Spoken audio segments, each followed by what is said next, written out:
Because at the end of the day, man, it's your dream.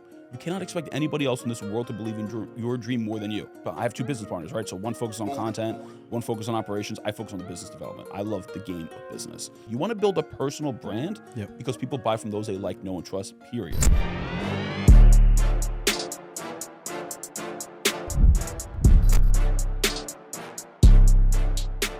Welcome back to Real Estate and Chill. I'm Kevin Iglesias, and as always, it's $1 million episode. I got the man himself, the godfather of Instagram in the building, Tony Pec. Make some noise, let's go! Woo!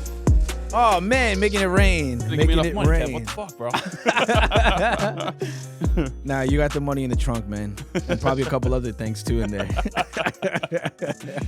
I like the outfit, man. I appreciate it, man. It's my normal self, man. My tracksuit. Yeah, so bro. I grew up on. That's what I grew. That's why I still wear it to this day. I feel like I can see you like on a rerun of a Soprano movie, man. I get that a lot. Yeah, bro. So give us a brief introduction, who you are. Yeah. And a little bit more about yourself. Yeah, sure. So I'm Tony Pec, godfather of Instagram, co-founder of Why Not You Media. We're a Forbes-accredited digital marketing agency.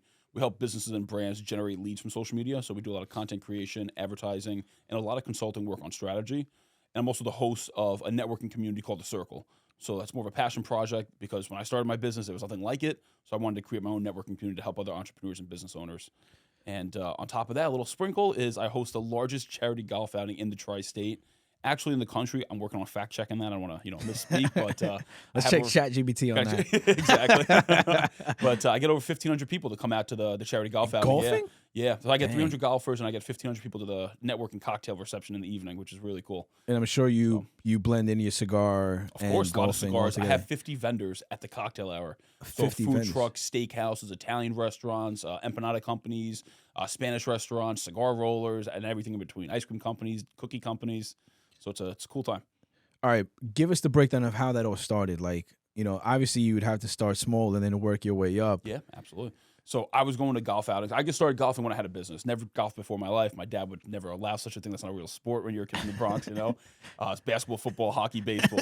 Especially baseball. Especially baseball, right? I was actually a big basketball player. But I got into business. I was like, you know what? A lot of people that I want to do business with, they golf. I think this is a good hobby and sport to pick up just to be around that ecosystem and learn a little bit. So 2020 happened. We had the pandemic. And I made a deposit to do a golf outing at that time. I still never golfed before in my life. But I said, I have a lot of clients. They golf. I think I can put together an outing. Thank God the pandemic happened because the venue shut down. They're like, we don't know when we're going to be able to do the outing for you. It got pushed back 2 years later. So 2022? 2022. Okay. So I said, during this time, I should probably learn how to play golf. So I joined a country club, played golf for the first time. Obviously terrible at it. I'm still not great at it, but I throw a great outing. I always tell people that. But during that time, I went to a lot of golf outings. And you pay $500, $600, $700, $800. And you're there for the whole fucking day, morning to night. And there's not much thought or care that goes into what the golfers get. And the golfers are the ones spending money. It's obviously all for charity. But you get there, you get like a pack of 3 balls and maybe a towel. Nothing on the course. Maybe one vendor giving out alcohol. Maybe a cart girl. And then you're there. And there's no thought in who you golf with. Now, me, I'm not a good golfer. I like cigars. I'll drink. I'll have a good time. I'm there to mingle and network. They'll pair me with like a 72-year-old guy that's a scratch golfer. We're not going to get along, man. Like, he's going to get annoyed I suck. I want to have a cigar. He doesn't smoke. So I'm like, there's definitely a better way to host this type of outing and just make it more conducive for entrepreneurs and business owners. So the first year I said, I'm going to commit to having 18 vendors on 18 holes. That's going to be my claim to fame. Every hole you get to, there's going to be something given to you, whether it's food, shots, massage, cigars, weed. I had everything. And that's what I did the first year. So I sold that of 144 golfers, which is 2 foursomes on every hole. And I had the 18 vendors on the 18 holes. And the legend began. This is the outing to go to. I had 250 people at the cocktail hour the first year, which was still awesome. But obviously, it's grown a little bit bigger since then. This was just my past third year doing it. And we had 288 golfers this year, which is 2 full courses, 2 foursomes on every single hole. I had 58 vendors on the golf course. Wow. So I had like chiropractors to a full pig roast to oysters on the hole, cigar roller, weed, shots, sausage and peppers, like so many different varieties of things that you can enjoy. And then cocktail hour has the 1,500 entrepreneurs coming out to network, and I do another 50 vendors there for them to enjoy. So it's been a really cool journey so far. We're just getting started, man. It was only my 3rd year doing it, so next year is the 4th annual. I mean, 30 awesome. Year doing it, you're doing big things. That's amazing, man. Yeah, go big or go home, man. Every year it grows. Like the first year was 18 on 18, and then the second year I said, you know what? I sold that in 10 days, 144 golf spots, which is insane. And then this year I said, you know what? I want to do both golf courses. So we'll do 36 on 36. As I started reaching out to more vendors, I said, you know what? I'm going to try to get more than 36 vendors. And I did end up getting 58. Nice. So this year I'm going for 72 vendors on 36 holes. So every hole will have 2 vendors this year, which is insane. So the main purpose, obviously, is to network, meet new connections, meet new people, and obviously circling back to the business that you're doing, because there's so many vendors and, you know, business owners there that could use your services. So it all just kind of I just like being known as the guy that put the event on. You know what I do. If you need my services, I'm there to help you. But me putting an event like that together shows what I built online. Because listen, all the people that come to the event, I didn't know before I started my business. They all came from when I was in business. So it's a testament to show what social media and brand can do for me, and I can help others achieve the same thing. So a lot of my consulting now, people want to pick my brain about how they can throw a good event for themselves, whether it's for networking purposes, business development, whether it's for just a client appreciation party. How do I promote it the right way? How do I tier sponsorships? How do I do my asks? Like something that I changed that's a little bit different in the golf outing world was when you do a golf outing, people just send you like a mailer in the mail. And it has all these different options, like do you want to be a whole sign main sponsor? And it's overwhelming. What happens now to you as the person that's being asked to be a sponsor? You're going to wait to think about it, and you're busy. You're going to forget. Now, the event host has to follow up with you. Hey, Kevin, you got a chance to look at it yet? No, Tone, I forgot about it. I'm sorry. I'll get back to you. And then by the time you get back to me, it's like you don't really know what you want to do. You're overwhelmed. So I go in strategically asking for one thing, and that's it. So like if you're a contracting company, I'm only going to ask you to be a whole sign sponsor. You have nothing to give me. But if you're a restaurant, I'm going to ask you, would you like to be a vendor? You can be a vendor at golf. You can be a vendor at cocktail. You could be a vendor at both and get the exposure to actual golfers and mingle with them. So it's a whole different atmosphere. It's a whole different environment that I try to put together to be conducive for all the entrepreneurs involved. Yeah, no, definitely. It definitely, and I'm sure the people there there's so many connections already being made there when you're there, you know, so many new relationships that there's business being conducted from those events. Yeah, exactly. It's a big thing. Again, if you're on a hole as a vendor, you're seeing 144 golfers, and you're getting to shake their hand and talk. And these are all business owners. And one other little thing that I do with it too, which makes it a little different, where, like I said, at the golf outings, if I buy and I'm like the 64th person to buy a ticket, I'm paired with number 66 and 63. No matter how good I am, no matter what I like, I make all the golf pairings for my outing. So I strategically pair the foursomes together on the hole with the 2 foursomes behind them and the 2 foursomes in front of them. They're going to be best for them to connect. So I know guys who are sober. I know guys who are a little bit of degenerates. I know guys that can actually network together. Like I'm not going to put 18 real estate people together, but I might put them with a mortgage professional, a title guy, a home inspector. So now when they bump into each other on the course, it's like, holy shit. It's like, have we just become best friends? No, Tony strategically paired us based on our golf ability and if we're actually going to get along. And it makes the whole event such a cool time. That's so amazing, man. So little things like that go a long way, man. Yeah, of course. I want to ask you, I'm sure everybody's wondering, the Godfather Instagram. Yep. How did that title come about? You know, did you have to whack a couple people online? If I tell you, I got to kill you. So it came about, I have a degree in mechanical engineering, so I did not come from a marketing background or a social media background. I'm a kid from the Bronx, very humble beginnings. And you don't know what you don't know. My dad told me, listen, you're going to go to college, have a better life than I did. My dad's a union guy his whole life. So I went to school, became an engineer, and I graduated in 2016. And at that point in time, I didn't know what I wanted to do. I just knew I didn't want to do engineering full time. I don't like just working behind a desk. I like dealing with people. I'm social. I want to be around people. And I stumbled into cigars when I was in college, and that kind of opened up a lot of opportunities and doors for me. So I said, you know what? I have the degree. It's a great backup. If I fail, I'll become an engineer in the future, but I got to figure something out for myself. So during that time, I tried to do different things. I was trading stocks with the money I saved up from hustling in college. And I said, you know what? Let me make an Instagram page just in case I want to sell a trading course in the future. So I made my first Instagram page. It was called Ace of Trading. And I just posted shit that motivated me, like motivational quotes, houses, cars, watches, cigars. And it grew fast in the first month. And again, this is back in 2016, so the algorithm was completely different. Yeah. You can post a picture of a cat, you're gonna have 1 million followers. It's just the natural supply and demand curve, right? I had a lot of time, so I made a few other accounts. I ended up making 13 accounts, and in 4 months, I had over 400,000 followers across all the accounts. During that span, I had a decent following on Facebook, just posting motivational quotes. Again, I'm big into motivation, so I was just writing stuff really to hold me accountable and motivate me, but it motivated other people too, which is kind of cool. People started reaching out to me on Facebook to talk in their Facebook groups about what they see I'm doing on Instagram. So I would go on these Facebook Lives, and again, this is 2016, 2017, and I'd be in the cigar lounge, smoking a cigar in a tracksuit. Like, not much has changed, I'll be honest with you. And one guy says in the Facebook Live one day, you look like the godfather of Instagram. So I laugh, I brush it off. I was like, that's kind of a cool name. I throw it in my notes on my iPhone. A couple months later, I'm going through my notes, just like clear shit out, and I come across that note, the godfather of Instagram. I'm shaking my head. I'm like, you know, it's interesting. Fuck it, I'm going to throw it in my bio. So I threw it in my Instagram bio, and it stuck. It became a thing. Now I've spoken all over the country. I've been featured in Forbes like 50 times. I've been on TV, and I'm introduced as the godfather of Instagram, and it's kind of become its own thing. And I kind of live like I'm being the godfather in the area that I'm in, Westchester. In a good way, obviously, not the negative side of the Godfather. The Godfather, what do you do? Put the community together. We won't talk about that on camera, the negative side. Forget about it. Forget about it. But that's awesome. So the name was given to you. You ran with it. Obviously, it's catchy. Yeah, right? yeah, it works. It's I catchy. definitely embody it. I mean, you you fit. You fit the description. You know, but that's awesome. I was able to share the stage with you at the New York Expo. That was an amazing event. That was a great time. How'd you connect with them? Like, is this all through social media? Because I tell people all the time, like, if you're not out there, and especially if you're a business owner, you're missing so many opportunities and so much money. Like, there's so much you're missing out on. 100%. So many opportunities, so much money. And the biggest thing for me as a digital marketing business, a lot of people assume I'm going to be mostly digital. Obviously, I have a massive brand online, but I'm really big on going out and about, shaking hands, and being offline too. So everyone's like, or I'm either going to be big online or I'm going to be big offline. You have to do both. It's got to be and, because you're bridging that gap between people that follow you online to then connect with you in person. So about 3 years ago, my buddy Anthony, he's a Main Street title guy. He goes, I'm going to this expo in Atlantic City. It was like during a slow time in the year. It was probably a little chilly out. And it was like a Tuesday afternoon. He goes, you want to come? It's a mortgage bankers convention. Because I know a few people, I'll make introductions for you. I'm in. Done deal. So I go out there with him. We walk in the trade room floor. Got all the different tables and all the vendors. And I'm in my tracksuit. Shocker. And this kid comes up to me. Oh, you're the godfather of Instagram. I follow you on social media. You're Tony Pec. I said, yeah, I am. Nice to meet you. Young kid, like high school kid. He goes, I want to introduce you to my father. He hosts the largest New York City real estate expo. I said, oh, that's pretty cool. This is George. So George switched over his father, Anthony. You know how Anthony is, the personality. We hit it off right off the rip. He was like, this is amazing. You're the godfather of Instagram. You're in a tracksuit. I love your energy. You're an Italian guy. I got to keep you with me at all my events. And listen, I got to promise a lot of things. And you probably the same thing. Like people always, I'm going to put you on the stage. I'm going to do this. I'm going to do that. And then nothing happens. So I take everything with a grain of salt, but I'm very open and welcoming to everything that comes my way. So he said to me, listen, I have the big expo in the city. I want to have you at that. But before that, I'm doing a small event in Atlantic City. I would love for you to speak on the panel there. It's a done deal. I got to twist my arm to go to Atlantic City. So I was like, oh, let's see what happens. So he follows up with me. I end up going to an event in the Hard Rock. I speak on the panel for him. And he's like, you were the best speaker. I want you at all my events going forward.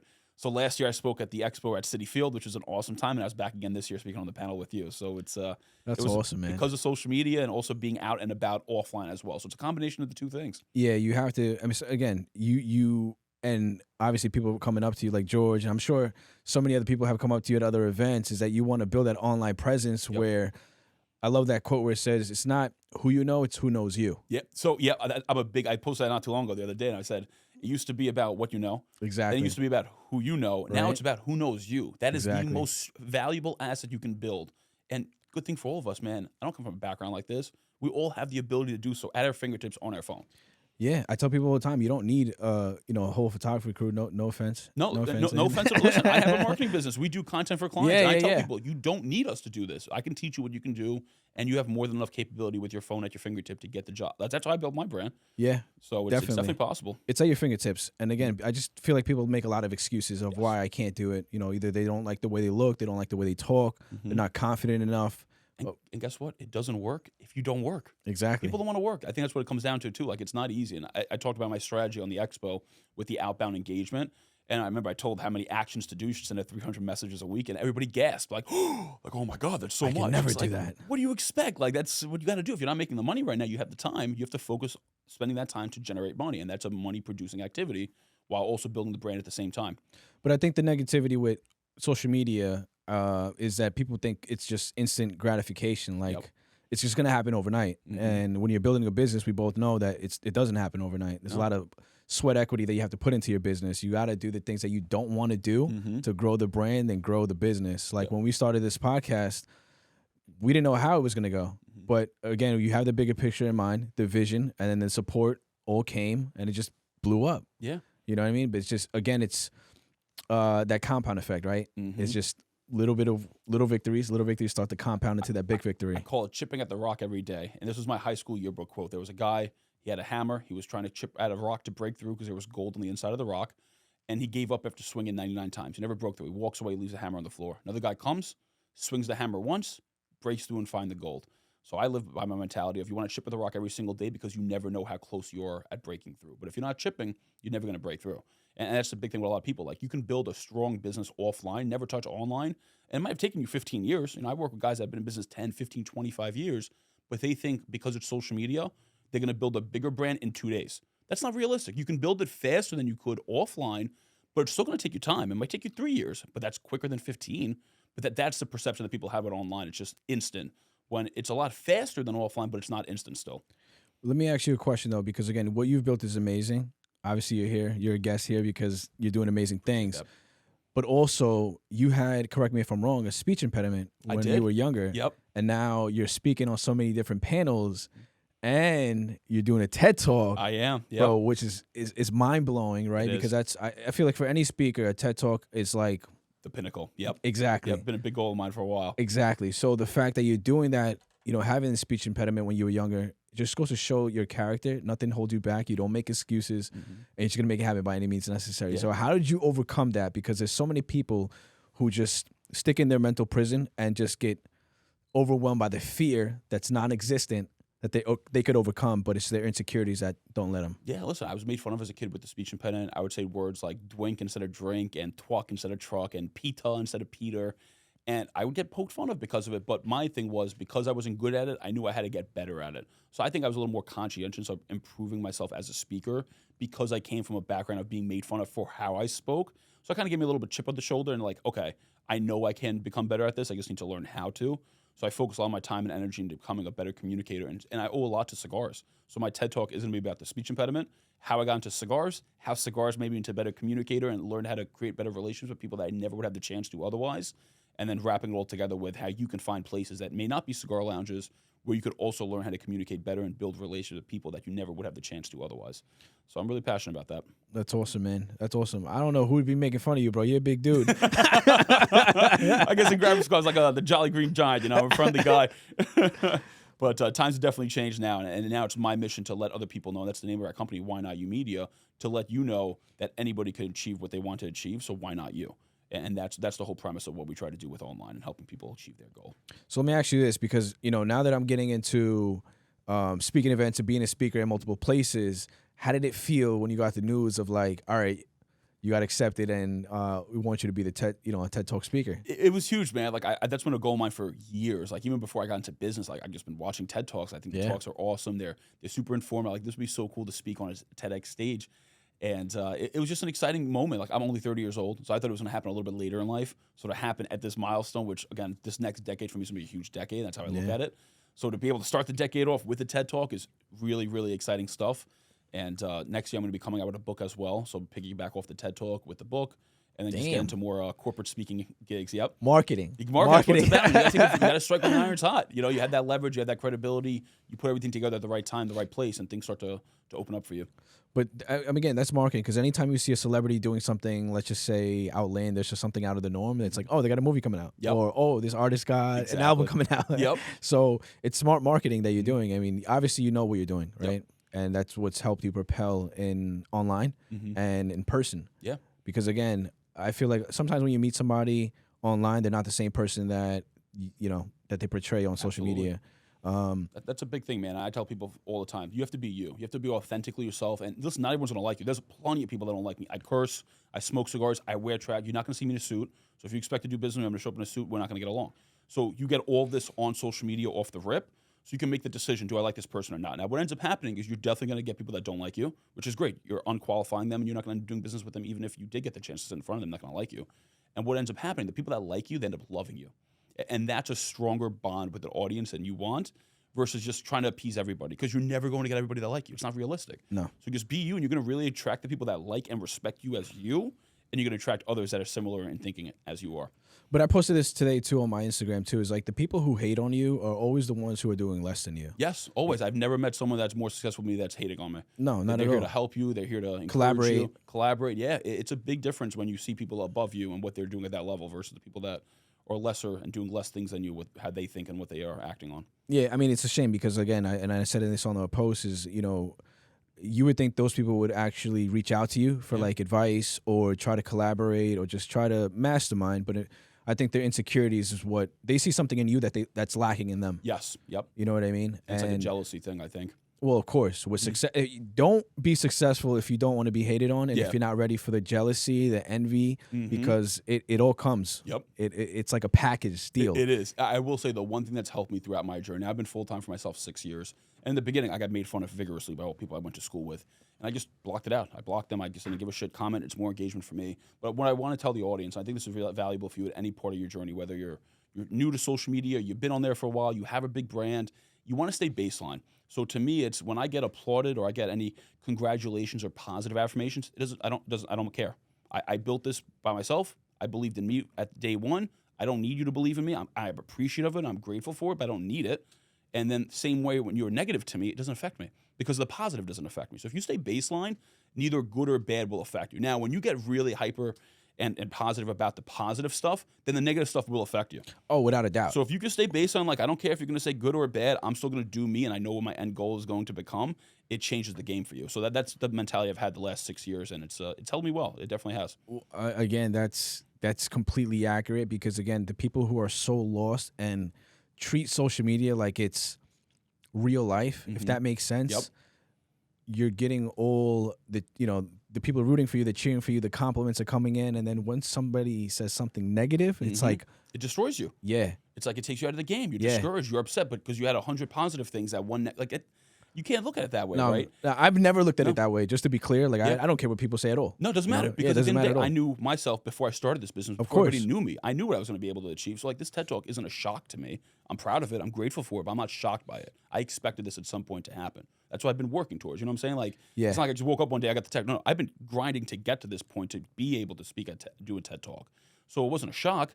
And to the same thing though too with the social media. When you have people that are congratulating you and positive, at some point people don't like seeing people become more successful than them Because So they limited them. now you limited them. So now they might be cheering you on in the beginning, but then you get to a certain level of success, they're not cheering you on anymore. And you're going to be upset by that if you cared about the positive stuff in the beginning. Yeah. So if you keep it baseline, it doesn't affect you in the positive or the negative, then as things change and they go from positive to negative, you're not going to be bothered by it because you're like, I didn't care when you were positive in the beginning.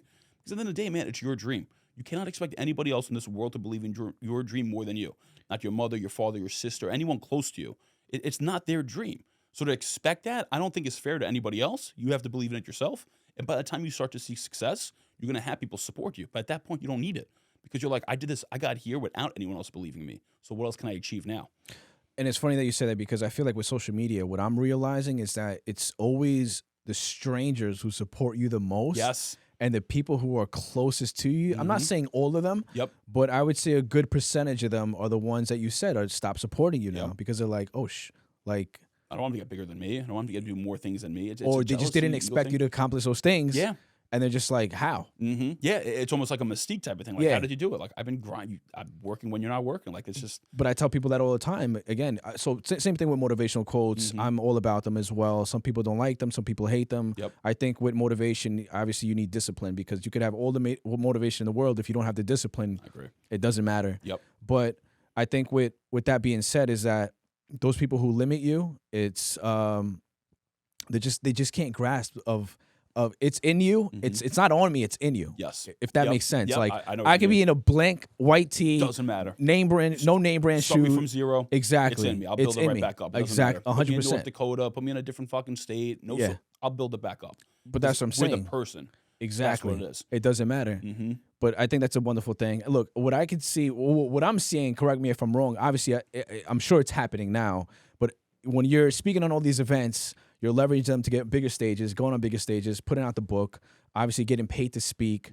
And like, where do you see yourself going from there? Like, is this something you obviously are traveling state to state to speak, but this is going to be like, is this like what you're doing now? Like public speaking as far as... It's going to be one of my core competencies for business. Okay. Like me, first and foremost, I'm a businessman, right? I Yeah. have the marketing business. I have the networking community. I'm working on a few other things. Like I love the game of business. I happen to stumble into the marketing and branding aspect, and that's what my agency is built on.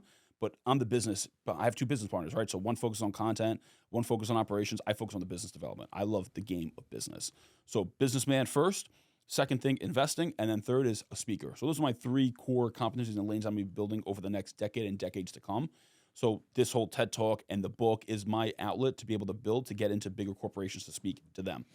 I want to speak to their teams, help them with communication, sales, marketing, branding, different things like that. And of course, bigger stages, bigger events, just be able to help more people. It's not even about the money for me. If I get paid for the talks, great. If I don't, also great. It's content, but for me, it's giving them message to help the people in the audience that could have been me back in the day that didn't have someone to stand there and give them the knowledge that they need. Just being that inspiration, that motivation for somebody, Yeah. somebody to look up to. So when we did the event, after we all spoke, there was so many people coming up to all the speakers, Yep. right? And I was just like, whoa, this is kind of surreal. There was so many people coming up to me, asking me questions, like, can I take a picture with you? Yep. I'm like, Yeah. of course, I'm not going to say I'm a regular no. guy. Yep, I know. But it's that's the thing with social media is that like you get so much support, Mm-hmm. and then it's like it's obviously it feels good to somebody to ask you advice and to try to get some mentorship and some gems from you, nuggets. Yep. But also like, hey, can I take a picture with you? Yeah, it's a surreal thing, man. Like Yeah. you're like me. We're regular guys at the end of Of the day, bro. course. We came from nothing, very humble beginnings, both of us, and it's like to see what you're able to do online from our backgrounds to where we are now. It's amazing, and I'm never going to tell someone no, you can't take a picture, right? Like I want to give you that time, and almost like what I'm starting to see, I'm almost as close as you're going to get by meeting a local celebrity. Like I'm probably like on a localized area, like a C-list. Like I walk into restaurants, like it's fucking wild. It's again, I'll never get used to it, but it's the reality. And this isn't me saying, but this is like people I go out with, and I'm friends. Like this is fucking nuts. Like we were just at an event the other day. I wasn't speaking at it. I went to support the host. 'Cause I'm friends with him. They shouted me out to the audience 5 times. I actually gave a little tidbit about what I think about videos as an audience member, because like Tony Pec's here, the godfather of Instagram. You want to say any words? And the panelists are like, what the fuck? Like, I thought we were speaking, And my friend's like, yo, I can't go anywhere with you, bro. Like, I wanted to be in and out quick, and we had to stay there, right? So like little things like that. But it's when you are able to be that outlet for people, and they see, holy shit, Tony Pec's this big brand online. He's this big, social media personality, and then they meet you, and you shake their hand, and you take a picture with them, and you give them advice, and you charge them nothing, and you're real, they're like, holy fuck, that's an amazing experience for them. And they're brought into being part of your community now. And they're going to be an advocate for you. They might refer you people. They might end up working with you. The minimum, man, I just want to help them. So as long as that's the way I can do it and build that, hey, you know me from online, but I'm not this big fucking celebrity that you're never going to be able to get in touch with or hear from or meet in person, and I bridge that gap from online to offline, it goes such a long way for people. It does. Look, we're on Real Estate and Chill. Give us some advice on how agents should be utilizing their social media to generate leads online, make more connections, and obviously make more money. I'm going to give you 2 things first. First thing is what agents should not be doing online, because I think that's just as important as what they should be doing. Most of the time we see agents, what do they post? Just listed, just sold, in contract, open house, all those still graphic images. And that's all they post. Well, there's a news flash here. If you're on Instagram, they said this publicly. If you're posting still images, you're only going to get seen by a small percentage of those that already follow you. So you're not going to get really seen by anyone new. So if your goal is to get seen by new people, that's not doing you anything. And it's also not positioning you as an expert in the industry. It's just showing that you have things going on. But at the end of the day, if I'm a consumer, I'm going to assume every real estate agent can help me do the same thing, which is buy, sell, and or invest, right? So why am I going to make a decision to choose Kevin over John? Because I like Kevin more. But if I don't know anything about Kevin from his brand, then it's hard for me to make that decision that I like you more than John. So I may just end up going with John because he's more experienced potentially, right? I don't know. So if you're a real estate agent, you want to be able to create content around things that you know and like. So things that you know, show that you're an expert in the industry. This is talking about different things within real estate, different things of, maybe market value and how to price your home, and give free value out there, or things you're commonly asked in buyer or seller consultations, frequently asked questions. Those are videos right there for you. The other thing you want to talk about is things that you like, things you're passionate about. I'll do cigar reviews. I make collaboration dishes at different restaurants because I'm a foodie. I like going to different restaurants. So lean into what you're good at. Maybe for you, it could be you're really into the Real Housewives of Los Angeles. I don't know, right? You can add that into your content. You can like wine. You can like steak. Talk about those things. If you have family and you're willing to show it, showcase your family. You want to build a personal brand because people buy from those they like, know, and trust, period. So that's like the overarching thing with the content. But as we know, with social media, that's just the media portion. I live and die by the social portion of social media, which is my outbound engagement strategy. So if you're a real estate agent, what I would recommend to every person, whether you're an entrepreneur, business owner, solopreneur, it doesn't matter, you want to be outbound on social to drive more engagement to your brand. Because everybody wants more engagement. But what do? Nothing. They post. Oh, I posted 2 posts a week and I got no engagement. Well, no fucking shit. You didn't do anything to get more engagement to you, right? It's like the grand opening sign. You throw a grand opening sign on the fucking front of the building and you pray people come to you because it's grand opening. But you have to go advertise that your grand opening is there, right? So same thing. If you're posting content on social, you don't want to just be a sitting duck. Go out and get people to come to your page. How do you do this? you want to make a list of like 25 to 50 different accounts that have your audience. So this works on a local level or on a national level, doesn't matter. So let's keep it really tactical here. I like Rob Key's in Northport in Long Island, great fucking Italian place. They have a great local audience. So if you want people around the Northport area in Long Island, I would go to Rob Key's page and I would go to see who liked their most recent post. And based on the people that like their post, if their profile is public, their name's in English, and they have a profile picture, I'll like 5 to 7 pictures, leave 1 to 2 relevant, thoughtful comments. So if their grandmother passed, don't write congratulations. Like actually read into the content, right? It's a real thing, though. You'd be shocked, bro. I'm telling you. Like people just like throwing flame emojis on like bad posts. Like, yo, fucking read into what you're like commenting on. So this is all speaking from experience, what I've seen. So you want to leave 1 to 2 relevant, thoughtful comments, and you shoot them a DM.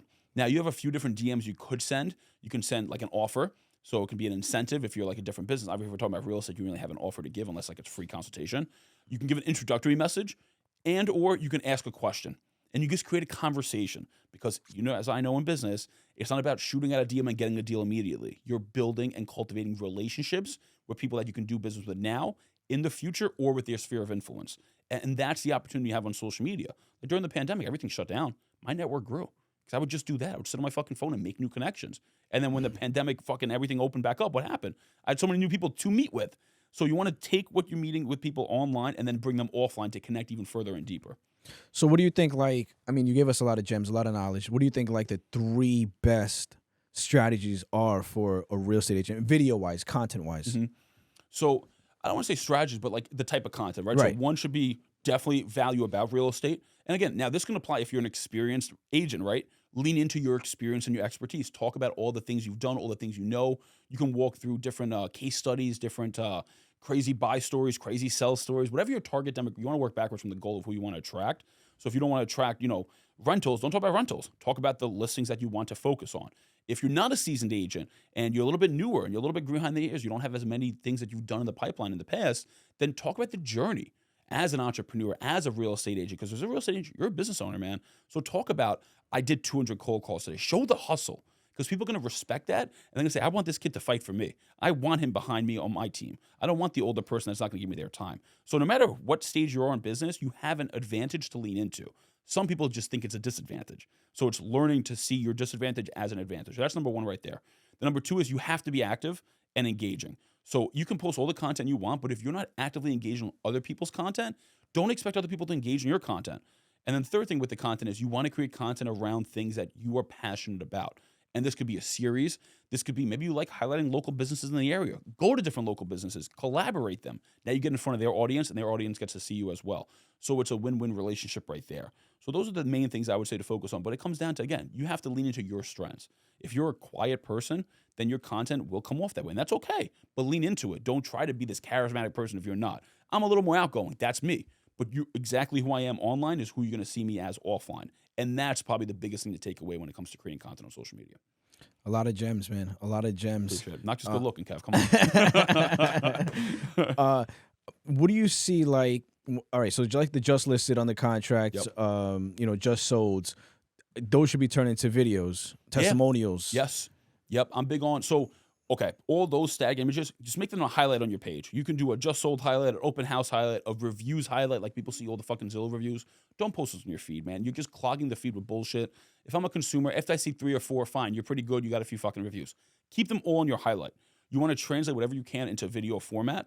So that could be doing a green screen video and talking about something you just sold, right? You can show the fucking listing right behind you and talk about what happened. Maybe the inspection was a nightmare, it came back bad, and you helped the client overcome that hurdle to actually get the house sold, right? So walking through and actually storytelling about the specific property, that's an advantage. 2, getting actual client testimonials, so them speaking on camera for you. It's You could huge. be next to them is amazing. You can collab with their page. And again, you don't have to collab with people that have 80,000 followers. They can have 600 local people. Those fucking people are more valuable to you than someone with 80,000 that just has a really large, wide, like maybe for me, like maybe me giving you a testimony may not be as beneficial as Sally down the block, because Sally has all the other moms and women following her, and it might only be 500, but you can do business with 480 of them. You know, so that alone, like, don't think just because they're not too big doesn't make sense to do anything with them. Those are real people that you actually helped. Get them to talk on camera for you.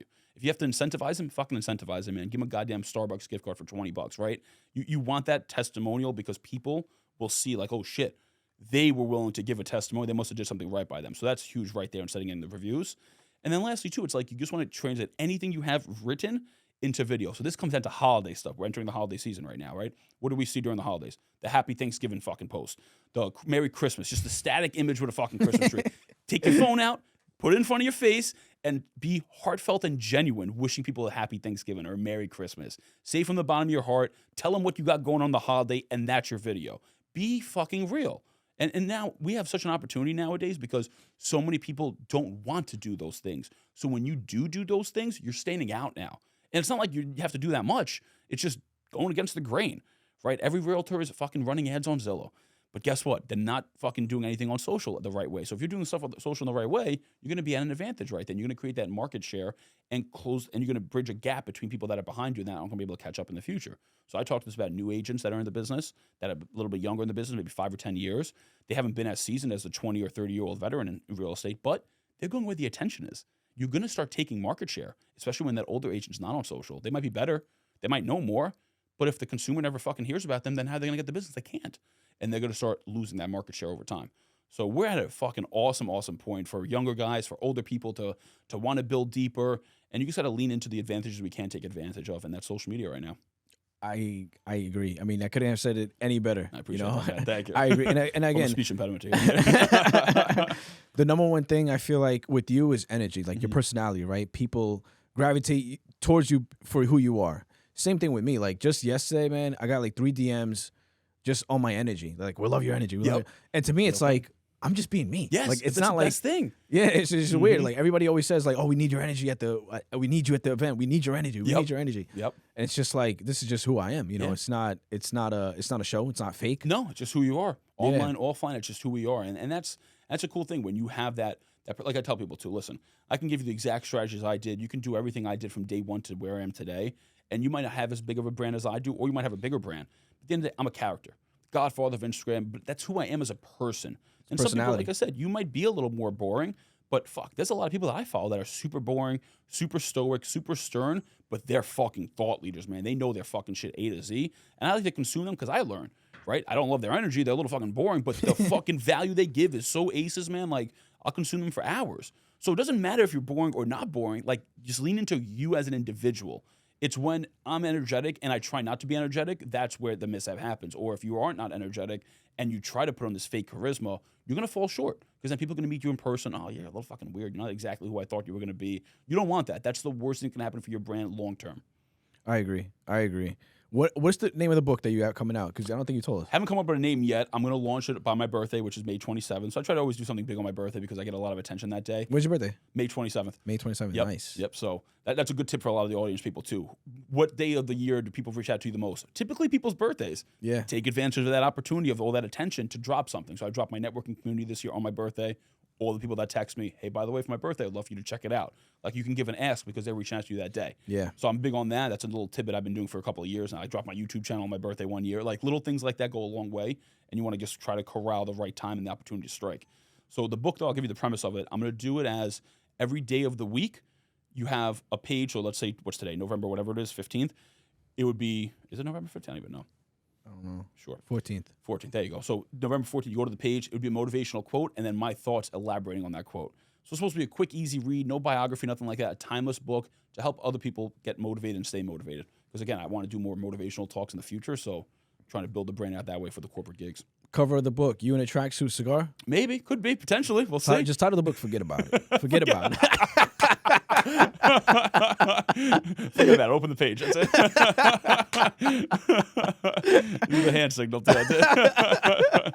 I wish we could smoke on you, Kevin. Very disappointed in you, my friend. You should get the cover. You know how like it's a still image, but then you turn it certain ways, and it's just like That'd be fun if the hand moved. That'd be good. I like that. I'll look into that. That's a good idea. That's awesome, man. Look, your TED Talk is when December 17th. December 17th. Coming up I'm soon. sure you're gonna put a lot of content out there. Yep, I'm really excited about that. Yo, that's gonna be huge, bro. I will say though, and again, I like to be vulnerable. I like to be honest. I like to be open.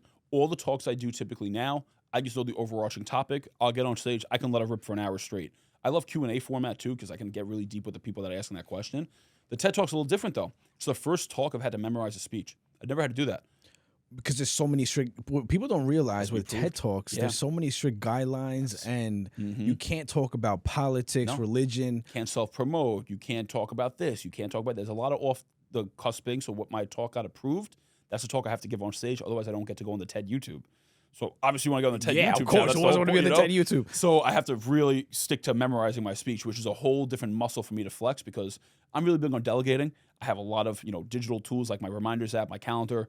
If I have to remember something, I automatically dump it into my phone, so I can take it off my plate. I don't have to remember it because again, we do so many different things on a daily basis. Like I'm susceptible to forgetting things. So if I can eliminate that by just putting it in my phone, that's what I've been doing.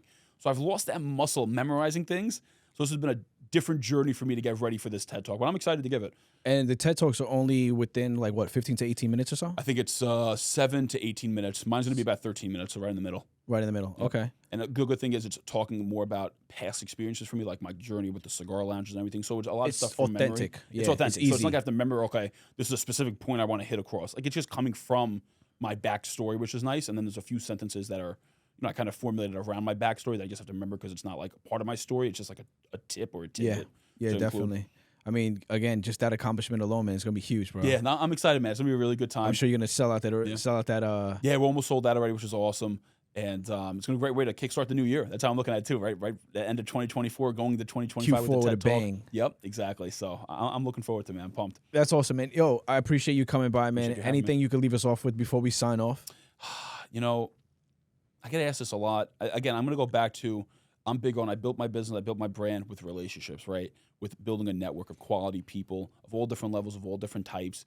And something that, struck with me, and I wish I knew this at a younger age, which I don't think a lot of people do, is nobody's a waste of your time. So I would do meetings in the beginning when I was building my business, and I wasn't closing a lot of the meetings, right? I may be doing 10, 13 meetings a day, and maybe I'd close one. And I'll never forget, my partner said to me, he goes, this is a waste of time. We're meeting these people, they're never closing with us.